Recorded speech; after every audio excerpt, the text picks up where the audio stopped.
Good morning, and welcome to your weekly message from First Congregational Church, Milford, New Hampshire. I'm your pastor, Al Hoyt. Today is Thursday, February 17th.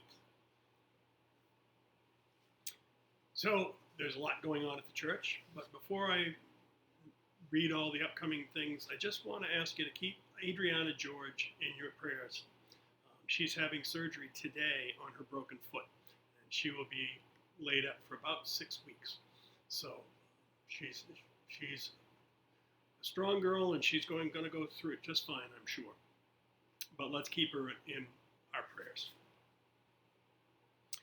So on Sunday, February 20th at 9 a.m. is the adult Bible study in the parish house. 10 o'clock, of course, is our worship service. At 12:30, the Board of Christian Education will be meeting via Zoom. Look for the link Sunday morning. Monday, February 21st, 2022, is President's Day. The office will be closed. I heard a joke that I can't quite tell the normal way, but, a teacher was asking her elementary school kids what President's Day meant. And one of the kids was really excited and put his hand up. He says, "Oh, that means when the president walks out and sees his shadow, we get 6 more weeks of nonsense." I thought it was cute. On Tuesday, February 22nd, from 6:30 to 9 o'clock, the Souhegan Valley Chorus will be rehearsing in the sanctuary. On Wednesday, February 23rd at 7:30 p.m., the Church Council will be conducting a hybrid meeting. Look for the link that afternoon. On Thursday, February 24th, choir rehearsal at 7:30. Please, come join us. We have an awful lot of fun while we're rehearsing. And on Sunday, February 27th, the adult Bible study again is at 9 o'clock. And Cindy will be preaching on the 27th. So I hope I can see many of you here.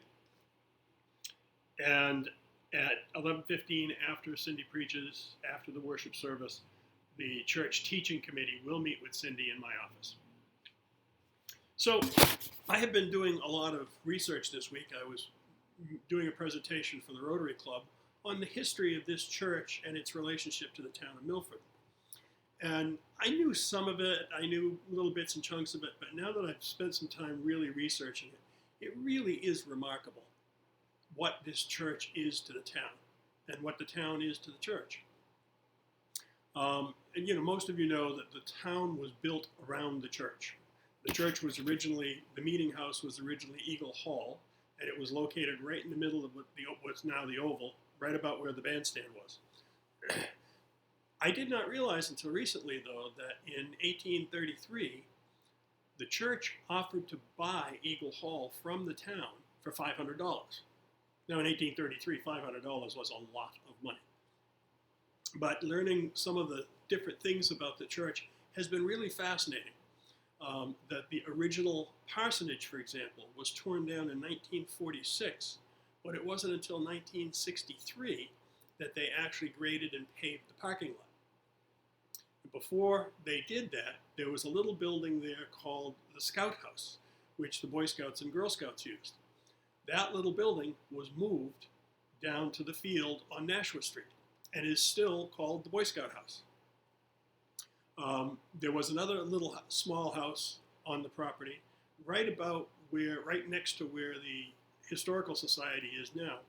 And when the church bought that property, they moved that house to 157 Nashua Street, and it's still there and still occupied. So I found that really fascinating. 157 is the house right after the silk screen.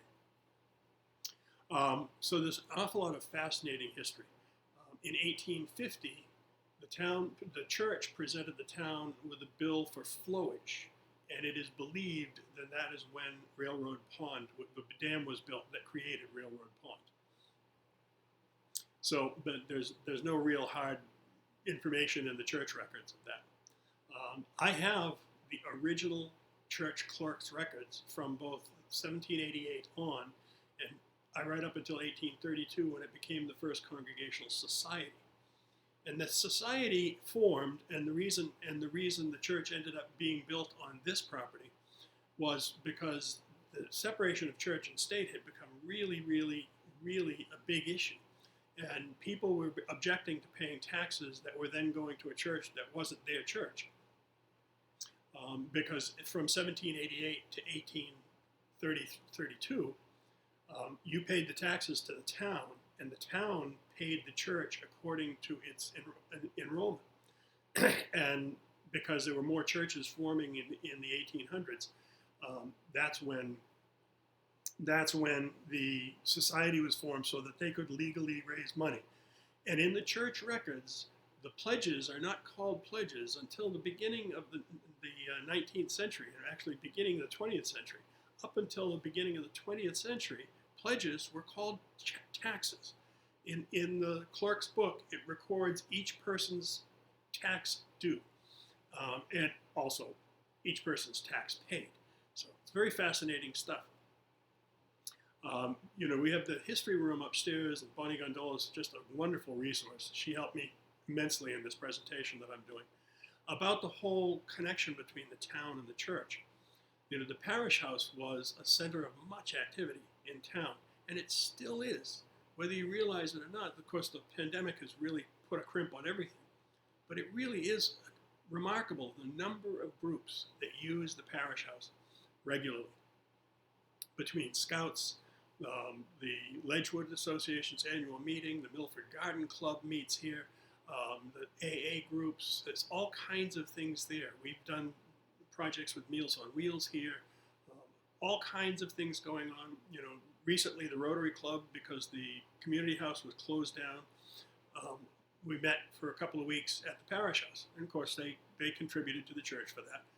But it was just it's a fascinating study. And if you get a chance, take a walk through the historical room and see some of the things that are there. It's fascinating. I hope that many of you are still planning on coming to worship soon. I know that many of us are still a little uncomfortable, but if you're vaccinated and boosted, it should be minimal risk. The numbers are beginning to drop. We're down around 11% right now. That's of yesterday. And I'm watching the numbers very carefully, and as they drop, we may be able to begin to do some other things like coffee hour and things like that. We'll be discussing that with the church council in a couple of weeks. But I think we need to begin to look at that stuff and say, maybe we can expand a little bit what we're doing. We still have a problem with people hanging out in the narthex, and that's probably the most dangerous place for us to be.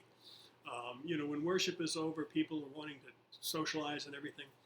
I see an encouraging sign of people standing in the sanctuary having conversations in different corners and things, and that's wonderful. But we need to keep away from that idea of hanging out in the narthex and visiting with people. And maybe I'm partially guilty for standing there in the doorway of my office. So maybe we need to change where we stand too.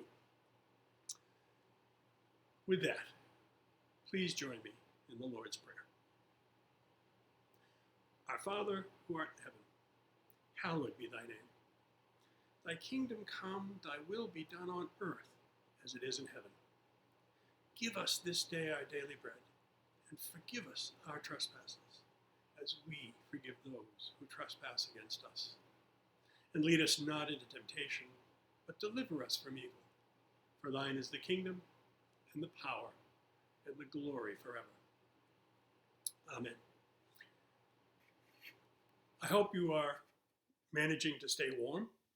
I hope you're managing to stay healthy.